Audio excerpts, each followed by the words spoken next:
Big boss live updates ആണ്. ഗബ്രിയെ ഓർത്ത മനന്നൊന്ന് കരയുന്ന ജാസ്മിനെയാണ് നമുക്കിപ്പോ ലൈവിൽ കാണാൻ സാധിച്ചത്. മറ്റുള്ളവരോടൊന്നും വലുതായിട്ട് മിണ്ടാതെ കുറെ നേരം പുറത്തുപോയി ഒറ്റയ്ക്കിരിക്കുന്ന ജാസ്മിനെ കാണാം. ഗബ്രിയുമായിട്ട് എപ്പോഴും ഇരിക്കുന്ന ഓരോ സ്ഥലങ്ങളിലും ചെന്ന് കുറെ നേരം ഒറ്റയ്ക്ക് ജാസ്മിൻ ഇരിക്കുന്നുണ്ട്. ഗബ്രിയുടെ ഒരു ഡ്രസ്സാണ് ജാസ്മിൻ ഇട്ടിരിക്കുന്നത്.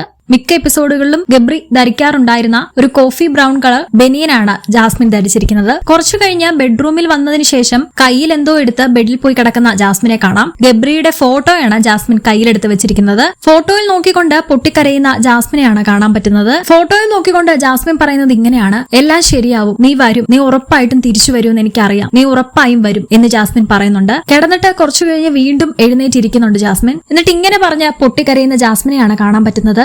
എനിക്കൊട്ടും പറ്റുന്നില്ല ഗബ്രി, എനിക്കൊട്ടും പറ്റുന്നില്ല, നീ എന്നെ ഇപ്പൊ കാണുന്നുണ്ടോ, നീ എന്നെ ഓർക്കുന്നുണ്ടോ എന്നൊക്കെ പറഞ്ഞ് പൊട്ടിക്കരയാണ് ജാസ്മിൻ. ഗബ്രിയുടെ ഫോട്ടോയും പിടിച്ച് അതും നോക്കിക്കൊണ്ടാണ് ജാസ്മിൻ സംസാരിക്കുന്നത്. ഇനി ഞാൻ എന്ത് ചെയ്യും ഗബ്രി എന്നൊക്കെ ജാസ്മിൻ ചോദിക്കുന്നുണ്ട്. മറ്റെല്ലാരും റൂമുകളിലും പുറത്തുമൊക്കെ ഇരുന്ന് സംസാരിക്കുകയാണ്. ജാസ്മിന്റെ ഒരു സ്പേസ് എടുത്തോട്ടെ എന്നുള്ളത് കൊണ്ട് തന്നെ ആരും ഡിസ്റ്റർബ് ചെയ്യുന്നില്ല. എന്നാൽ മറ്റാരും തന്നെ ഗബ്രിയെ കുറിച്ചൊന്നും വലുതായിട്ട് സംസാരിക്കുന്നൊന്നുമില്ല. മുന്നോട്ടുള്ള ഗെയിമിന് പ്ലാൻ ചെയ്തുകൊണ്ടിരിക്കുകയാണ്.